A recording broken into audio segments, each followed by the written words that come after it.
রাজধানী দামেস্ক দখলে নিতে বিদ্রোহীদের ঘোষণার মুখে সিরিয়া ছেড়ে পালিয়েছেন প্রেসিডেন্ট বাশার আল আসাদ। আসাদ সিরিয়া ছাড়ার পর সামরিক নিরাপত্তা বাহিনীর সদস্যরা দামেস্ক বিমানবন্দর এবং প্রেসিডেন্টের বাসভবন থেকে সরে যায়।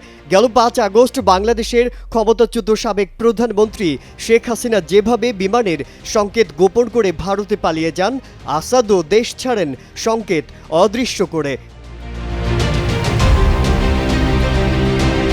বিদ্রোহীরা দামেস্ক বিমানবন্দরের নিয়ন্ত্রণ নেয়ার কিছুক্ষণ আগে ওপেন সোর্স ফ্লাইট ট্র্যাকাররা সিরিয়ার আকাশসীমায় একটি বিমান উড্ডয়নের রেকর্ড করে।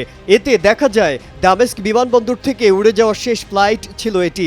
ধারণা করা হচ্ছে দামেস্ক থেকে ছেড়ে যাওয়া শেষ ফ্লাইটে অবস্থান করছিলেন আসাদ, তবে তার গন্তব্য সম্পর্কে নিশ্চিত হওয়া যায়নি।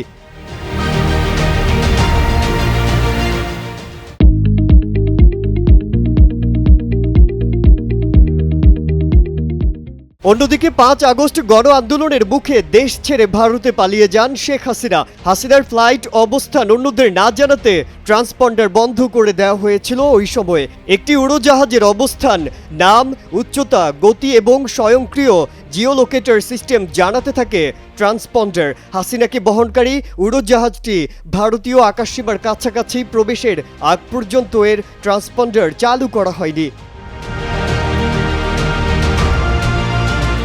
ঠিক যেমন হাসিনার নিরাপদ প্রস্থান নিশ্চিতের পর গণভবন ছেড়েছিলেন নিরাপত্তা বাহিনীর সদস্যরা, একইভাবে আসাদ উড়োজাহাজে চেপে বসার পর বিমানবন্দর ছেড়ে যায় সরকারি বাহিনী। ৫ আগস্ট কারফিউ চলাকালীন আন্দোলনরত ছাত্র জনতার উপর গুলি করতে অস্বীকৃতি জানিয়েছিল সেনাবাহিনী। ঠিক একইভাবে সিরিয়ার জেনারেলরা আসাদের সাথে কথা না বলেই হোমস থেকে সেনা প্রত্যাহারের নির্দেশ দেন। আরব দেশ ও পশ্চিমা শক্তির সঙ্গে কথা বলে তারা এই সিদ্ধান্ত নেয়।